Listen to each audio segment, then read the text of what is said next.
यतिबेला युक्रेन अस्तव्यस्त बनेको छ। 4 करोड 40 लाख जनसंख्या भएको युरोपेली लोकतान्त्रिक मुलुक युक्रेनमाथि रूसले जल, थल र आकाश तीनैतिरबाट विध्वंसक आक्रमण गरेपछि स्थिति नाजुक बनेको छ। रसियन राष्ट्रपति भ्लादिमिर पुटिनले गत बिहीबार युक्रेनमाथि हमलाको घोषणा गरे लगत्तै सैनिक कार्यवाही थाले।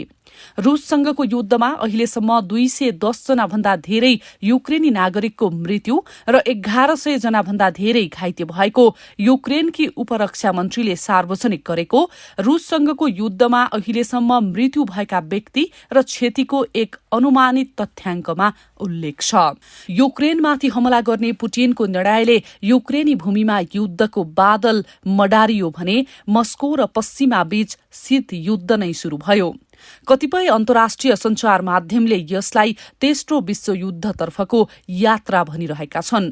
सन् 1914 को जुलाई 28 देखि 1918 को नोभेम्बर 11 सम्म चलेको प्रथम विश्वयुद्ध र सन् 1939 को सेप्टेम्बर 1 देखि 1945 को सेप्टेम्बर 2 सम्म चलेको दोस्रो विश्वयुद्धले मानव इतिहासमा नै सबैभन्दा बढी मानवीय क्षति पुर्याएका थिए। त्यसबेला सामाजिक तथा भौतिक संरचनाहरू मात्रै नभएर धेरै राजनैतिक धरातलहरू नै उथल पुथल भएका थिए। अझ अमेरिकाले जापानको हिरोसिमामाथि लिटिल बोय र नागासाकीमाथि फ्याट म्यान नाम दिइएका एटोमिक बमहरूको प्रयोग गरेपछि वैज्ञानिक क्षेत्रमा समेत हतियार बनाउने होडलाई उत्कर्षमा पुर्याइदियो। अहिलेका घटनाक्रमले मानव जगतलाई फेरि विश्वयुद्धको बारेमा सोच्न विवश बनाइदिएको छ। युक्रेनलाई रूसी राष्ट्रपति पुटिन बोल्सेविक अर्थात कम्युनिस्ट आविष्कारको रूपमा मान्छन्। युक्रेन कुनै बेला रूसी साम्राज्यकै हिस्सा थियो। सन् 1991 मा सोभियत संघको विघटनपछि युक्रेन स्वतन्त्र भयो। त्यति बेलादेखि नै युक्रेन रूसको छत्रछायाबाट निस्कने प्रयासमा थियो। यसबीच युक्रेनले पश्चिमा देशहरूसँगको सम्बन्धलाई बढायो। आफ्नो उत्तरी र पूर्वी क्षेत्रतर्फको लामो सीमारेखा रूससँग जोडिएको युक्रेनले चालेको यो कदमबाट रसियन राष्ट्रपति पुटिन असन्तुष्ट थिए। 12 जुलाई सन् 2021 मा पुटिनले रूस र युक्रेनको मिलनमाथि लेखेको लेखमा युक्रेन र रूसका मानिसहरू एकै भएको उल्लेख गरेका थिए। युक्रेनले पश्चिमा देशहरूसँग बढाएको सम्बन्धलाई लिएर पुटिनले बेला बेला चेतावनी पनि दिने गरेका थिए। पुटिनले हालै पनि रूसले कुनै पनि बेला युक्रेनमाथि आक्रमण गर्न सक्ने चेतावनी दिएका थिए, जुन चेतावनी बिहीबार वास्तविकतामा बदलेका छन्। युक्रेनमाथि रूसले हवाई र जलमार्ग मार्फत हमला गरिरहेको छ। युक्रेनको राजधानी कीवमा पनि हवाई हमला भएका छन्। अमेरिकाले पटक पटक रूस र पुटिनलाई युद्धमा नजान चेतावनी दिइरहेको अवस्थामा युक्रेनमाथि हमला शुरू भएको हो। युद्धमा अमेरिकाले युक्रेनको पक्ष लिँदै उसलाई सैन्य सहयोग गरिरहेको छ। यसै साता मात्र अमेरिकाले युक्रेनको सीमामा तैनात सैनिकहरूलाई हतियार उपलब्ध गराएको हो। युक्रेनको इतिहास हेर्ने हो भने युक्रेन कुनै समय सोभियत संघको एउटा भाग थियो। सोभियत संघ र अमेरिका बीच लामो समय शीतयुद्ध चलेको थियो। यी दुई देशबीचको तनावको प्रभाव अन्य देशमा पनि पर्ने गरेको थियो। विश्वका धेरै देश दुई पक्ष सोभियत संघ वा अमेरिकातिर बाँडिएका थिए। यी देश आर्थिकदेखि सैनिक क्षेत्रमा लडिरहेका थिए। त्यति मात्र होइन, अन्तरिक्ष यात्रामा पनि को पहिले पुग्ने भन्ने प्रतिस्पर्धा नै थियो। बेलायत लगायत युरोपियन देशहरूसँगको सीमामा पर्ने भएकाले युक्रेनमा आणविक हतियारहरूको समेत विकास गरिएको थियो। तर सन् 1991 मा सोभियत संघ विघटन भएपछि विश्वको राजनैतिक परिदृश्यमा परिवर्तन आयो। सोभियत संघको विघटनपछि 15 स्वतन्त्र देशहरूको जन्म भयो, जसमा एउटा युक्रेन पनि थियो। तीमध्ये रूस सबैभन्दा ठूलो देश थियो, जुन मूल भूभागको रूपमा रह्यो। त्यतिबेला संसारभरमै सबैभन्दा धेरै आणविक हतियार हुने देशहरूमा युक्रेन तेस्रो थियो। रूसले युक्रेनलाई उसँग भएका आणविक हतियार आफूलाई दिन र बदलामा आफूले युक्रेनलाई आर्थिक सहायता र अन्य देशबाट सुरक्षा दिने प्रस्ताव अघि सारेको थियो। रूसको प्रस्ताव अनुसार दुई देशबीच आर्थिक सहायता र सुरक्षाको साटासाट करिब 15 वर्षसम्म चल्यो। यसरी युक्रेनमा रुसले प्रभाव व्यापक बनाएको थियो। युक्रेनमा आफूपक्षीय नेताहरूलाई स्थापित गराउन थालेको थियो रुसले। तीमध्ये एक थिए भिक्टर यानुकोभिच। उनी सन् 2010 मा युक्रेनको राष्ट्रपति बने। यानुकोभिच राष्ट्रपति बनेको बेला केही यस्ता निर्णयहरू भएका थिए जसले युक्रेनलाई रुससँग बढी निर्भर बनाएको थियो। सन् 2008 मा जर्जिया र युक्रेनलाई नेटोमा आबद्ध गराउने प्रस्ताव अघि बढाइएको थियो। तर यानुकोभिच सत्तामा आएपछि त्यहाँका सांसदले सन् 2010 जुनमा युक्रेन नेटोमा सामेल हुने प्रस्तावको विपक्षमा भोट दिएका थिए। सन् 2013 नोभेम्बरमा युक्रेनलाई युरोपेली संघसँग जोड्ने प्रस्ताव यानुकोभिचले सदाका लागि खारेज गरिदिएका थिए। यानुकोभिचले युक्रेनमा रुसको प्रभुत्व जमाउन सघाउने गरी काम गर्दै गए। रसियन भाषालाई युक्रेनमा एउटा राज्यको भाषा सरहको मान्यता पनि दिए। बिस्तारै अन्तर्राष्ट्रिय मुद्दामा पनि युक्रेनले रुसलाई सघाउन थालेको थियो। रुसले आन्तरिक मामिलामा धेरै नै हस्तक्षेप गर्न थालेको थियो। राष्ट्रपति यानुकोभिचका कारण देशमा बढ़िरहेको रुसी प्रभाव विरूद्ध युक्रेनका जनताले सन् 2014 फेब्रुअरीमा प्रदर्शन शुरू गरे। मध्य र पश्चिम युक्रेनमा यस्तो प्रदर्शन भए पनि पूर्वी भागमा युक्रेनका जनताहरूले आफूहरू रुसीहरू नै भएको ठान्थे। पूर्वी भागका मानिसले बोल्ने भाषा पनि रुसी नै हो। सरकार विरोधी उक्त प्रदर्शनमा 77 जनाले ज्यान पनि गुमाएका थिए। प्रदर्शन थेग्न नसकेपछि राष्ट्रपति यानुकोभिचले राजीनामा दिए र रुस भागेका थिए। अब सन् 2014 मा रुसले युक्रेनको पूर्वी भागमा रहेको क्रिमियालाई आक्रमण गरेर आफूमा गाभेको थियो। क्रिमियालाई कब्जा गरेपछि रुस र युक्रेनसँगै पश्चिमा देशहरूबीच तनाव बढेको थियो। अमेरिका र युरोपियन संघले रुसमाथि कडा प्रतिबन्ध लगाएका थिए।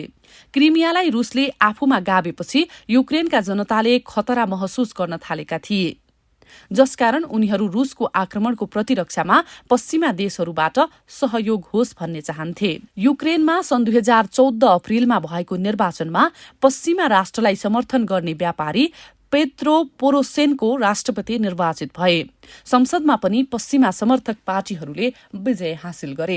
तर रुसले भने युक्रेनले पश्चिमासँग बनाएको निकट सम्बन्ध र हिमचिमका कारण बिस्किएको थियो। सन् 2014 मा रुस समर्थक हतियारधारी समूहले रुसी सीमा नजिकैका क्षेत्रहरू कब्जा गरे।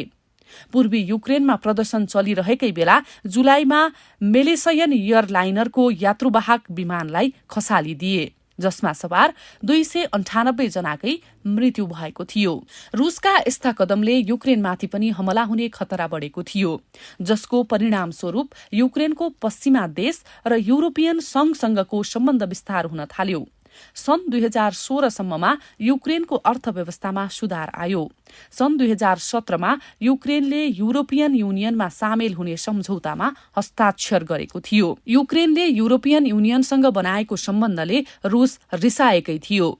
जब युक्रेनले उत्तर एटलान्टिक ट्रिटी अर्गनाइजेसन नेटोसँग जोडिने चाहना व्यक्त गरेको थियो, त्यहीबाट रुसले आक्रमणको तयारी गर्न थालेको बताइन्छ। सन् 2021 जनवरीमा युक्रेनका राष्ट्रपति भलोदिमिर जेलेन्स्कीले आफूहरू नेटोसँग आबद्ध हुन तयार भएको बताएका छन्। उनले द एसोसिएट प्रेससँगको संवादमा भनेका थिए, हाम्रोमा अहिले युद्ध भइरहेको छ र यो प्रमाण हो कि हामी नेटोसँग आबद्ध हुन तयार छौं। युक्रेनका अहिलेका राष्ट्रपति जेलेन्स्की पनि रुस र पुटिनका विरोधी नेता हुन्। अधिकांश युक्रेनी नागरिक आफ्नो देश नेटोमा आबद्ध हुनुपर्ने पक्षमा छन्। युरोपियन युनियन र नेटो जस्ता निकायमा युक्रेन सामेल हुने विषयमा भएको सार्वजनिक सर्वेक्षणहरूबाट यसको पुष्टि भएको छ। तर यी कदमहरूले रुसका राष्ट्रपति भ्लादिमिर पुटिन खुसी छैनन्। उनले सन् 2021 मा युक्रेनको सीमानामा आफ्ना सैनिक र हतियारहरू राखेर पश्चिमाको प्रतिक्रिया लिन खोजे। सीमानामा जम्मा गरेका हात हतियार र सैनिकले संयुक्त राज्य अमेरिकामा नयाँ सत्ता सम्हालेका राष्ट्रपति जो बाइडेनको ध्यान तानेको थियो। केही दिनपछि बाइडेन र पुटिन बीच वार्ता हुने घोषणा भयो। त्यसपछि भने रुसले आफ्ना सैनिक फिर्ता बोलाएको थियो। जासुसको रूपमा आफ्नो करियर सुरु गरेर रुसको राष्ट्रपति बनेका भ्लादिमिर पुटिन निकै महत्वाकांक्षी व्यक्ति हुन्। लन्डन विश्वविद्यालयका प्राध्यापक तथा रसियन सुरक्षा मामिलाका विज्ञ मार्क गेलेओट्टीका अनुसार उनी आफ्नो इतिहासलाई लिएर निकै आशावादी छन्। गेलेओट्टीले भक्स मिडियासँगको संवादमा भनेका थिए, उनले पढ्ने धेरै मध्येको विषय इतिहास पनि हो। पुटिन जब इतिहासकारहरूलाई भेट्छन् तब उनले आफ्नो बारेमा 100 वर्षपछि के लेखिनेछ भनेर सोध्ने गर्छन्। पुटिनको महत्वाकांक्षा पुनः सोभियत संघलाई बिउत्याउनु भएको थुप्रै राजनीतिज्ञहरूले बताएका छन्। उनीहरूका अनुसार पुटिन सोभियत संघलाई पुरानै अवस्थामा ल्याएर फेरि त्यही महत्व र सम्मान हासिल गर्न चाहन्छन्, तर त्यस्तो सोभियत संघको राजनीतिक व्यवस्था फरक होस् जो पुटिनको अनुसार चलोस्। अहिले भने पुटिनको ध्यान युक्रेनमा बढ़िरहेको पश्चिमा प्रभाव र पश्चिमाहरूसँगको हिमचिममाथि छ। युक्रेनले युरोपियन संघसँग सम्बन्ध बनाउँदा पनि पुटिन असन्तुष्ट नै थिए। झन् नेटोसँग आबद्ध हुने चाहना राखेपछि त क्रुद्ध नै बनेका छन्। 70 वर्ष अघि तत्कालीन सोभियत संघ विरोधी सैन्य दस्ताका रूपमा नेटोको स्थापना भएको थियो। अहिले पनि नेटोको मूल उद्देश्य अमेरिकी विरोधी शक्तिलाई कमजोर पार्ने हो। नेटोमा युक्रेन आबद्ध हुनुको अर्थ रुसले आफ्नो छिमेकमा दुश्मनलाई ल्याएर राख्नु सरह हुन्छ। यसबाट सोभियत संघलाई फेरि बिउत्याउने र इतिहासमा आफ्नो नाम लेखाउने पुटिनको चाहना अधुरै रहने जोखिम छ। नेटो सम्झौतामा भएको दफा 5 अनुसार सदस्य राष्ट्रमध्ये कुनै एकमा हमला भए सबै सदस्य राष्ट्रले उसलाई बचाउन आक्रमणकारी देश विरुद्ध लाग्नुपर्छ। यसको अर्थ युक्रेन नेटोमा समावेश भइसकेपछि यदि रुसले युक्रेनमाथि हमला गर्यो भने नेटोमा आबद्ध अन्य सदस्य राष्ट्रहरूले पनि रुसमाथि आक्रमण गर्नेछन्, जसको अगाडि रुस कमजोर पर्न सक्छ। एकातिर अमेरिका नेटो राष्ट्रहरूको संख्या बढाउन लागि परेर युक्रेनलाई आफूमा सामेल गराउने सपना देखिरहेको छ। अर्कातिर पुटिन यही डरका कारण युक्रेन नेटोमा आबद्ध हुन नहुने अडानमा छन्। रुसले सन् 2021 डिसेम्बरमा युक्रेन समक्ष तनाव रोक्न आफ्ना मागहरू प्रस्तुत पनि गरेको थियो।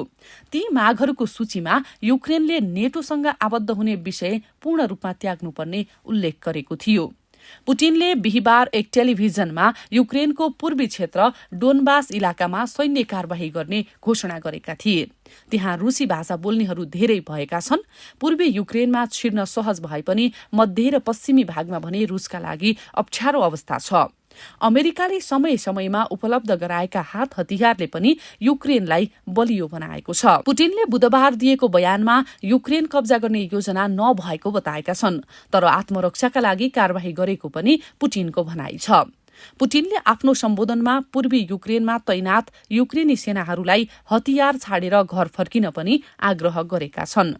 अमेरिकाको नेटोमा आबद्ध गराउने सपना र पुटिनको सोभियत बिउत्याउने महत्वाकांक्षा बीच युक्रेनमा युद्ध शुरू भएको छ। यी सबै घटनाका बीच युक्रेनका राष्ट्रपति जेलेन्स्कीले भिडियो सन्देश मार्फत बिहिबार नै पुटिनले युक्रेनको विरुद्धमा पूर्ण रूपमा युद्धको घोषणा गरेको आरोप लगाएका छन्। उनले भनेका छन्, रुसले युक्रेनमाथि योजनाबद्ध रूपमा मिसाइलहरू छाडेको छ र सिमानाकामा सैनिकमाथि हमला गरेको छ। युक्रेनले आफ्नो मुलुक विरुद्ध बिहिबार शुरू भएको रुसी सैनिक परिचालनलाई लिएर न्यायका लागि द हेगको अन्तर्राष्ट्रिय न्यायालयलाई अघि सारेको छ। रुसलाई आक्रमण रोक्न आदेश दिन उच्च अदालतलाई युक्रेनले आग्रह गरेको छ। सामाजिक सञ्जाल ट्विटरमा यस विषयबारे जानकारी गराउँदै युक्रेनका राष्ट्रपति जेलेन्स्कीले भनेका छन्, युक्रेनले रुस विरुद्ध आफ्नो आवेदन अन्तर्राष्ट्रिय अदालत आईसीजेमा पेश गरेको छ। आक्रामक गतिविधिबारे सफाई दिन जातीय संहारको धारणालाई छल कपट गरेकोमा रुसलाई जवाबदेही ठहर्याउनुपर्छ। हामीले आईसीजेसँग रुसलाई अहिले नै सैन्य गतिविधि बन्द गर्न र अर्को हप्ता मुद्दामा सुनवाई हुने गरी तत्काल निर्णय गर्न अनुरोध गर्छौं। युक्रेनले द हेग स्थित संयुक्त राष्ट्रसंघको अन्तर्राष्ट्रिय न्यायालयमा आधिकारिक रूपमा रुस विरुद्ध मुद्दा दायर गरेको हो। आक्रमण र जातीय संहारको अवधारणालाई विकृत गरेकोमा रुसलाई जवाबदेही ठहर्याउन युक्रेनले माग पनि गरेको छ। यति बेला युक्रेनका राष्ट्रपतिले रुसका राष्ट्रपतिसँग कुराकानी गर्न चाहेका छन् र पुटिन पनि यस विषयमा तयार छन्। युद्धका बीच दुई देशबीच कुराकानी गर्ने विषयमा तयार हुनु भनेको यसलाई सकारात्मक मान्न सकिन्छ। हामीलाई लाग्छ यो कुराकानीपछि सायद रुस र युक्रेन बीचको विवाद अर्थात युद्ध रोकिन पनि सक्छ। पछिल्लो समय खबर यो पनि छ कि पुटिनले युक्रेनसँग कुराकानी गर्नका लागि 2वटा शर्त पनि राखेका छन्। 1. युक्रेनका सेनाले सरेन्डर गर्नुपर्ने। 2. युक्रेनको वर्तमान सरकार जो पुटिनका लागि समस्याको रूपमा खडा भएको छ त्यो सरकार रहनु भएन। पुटिनको शर्तबारे युक्रेन सरकारले के निर्णय गर्छ त्यो भने हेर्न बाँकी छ। रूस र युक्रेनको सैन्य ताकत हेर्ने हो भने जमिन आसमानको फरक छ। रूससँग करिब 20 लाख सैनिक छन्, त्यस्तै युक्रेनसँग भने 2-2.5 लाख मात्र सैनिक छन्।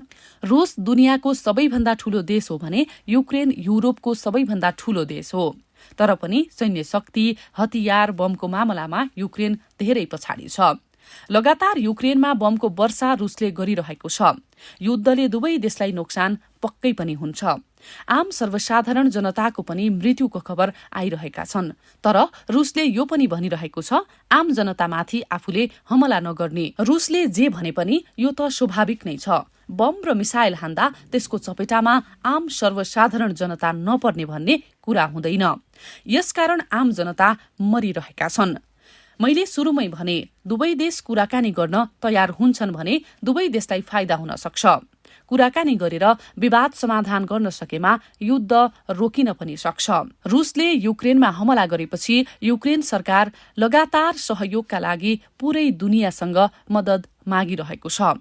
युक्रेनका राष्ट्रपतिले देशको संकट समाधान गर्नका लागि स्विजरल्याण्डको जेनेभामा एक सम्मेलन आयोजना गर्न रूसका राष्ट्रपति पुटिनलाई आग्रह गरेका छन्। रूसले युक्रेनसँगको वार्ताका लागि बेलारुसको गोमेल शहर छानेको भए पनि युक्रेनका राष्ट्रपति भने त्यहाँ जान तयार छैनन्। उनले बरु स्विजरल्याण्डको जेनेभा जान मन गरेको देखिन्छ। समग्रमा युद्धले कसैलाई पनि फाइदा गर्ने छैन। दुवैको हार निश्चित छ। रूस र युक्रेनले अझै युद्धमा अघि बढ्ने मूर्खता नगरून्। अहिले सिङ्गो युरोपले कालो दिन मनाइरहेको छ। जबसम्म बन्दुकहरू उठ्नेछन्, गोली चल्न र ट्याङ्कहरू गुड्न बन्द हुने छैनन्, तबसम्म कोही पनि विजेता हुने छैनन्, केवल पराजय हुनेछ।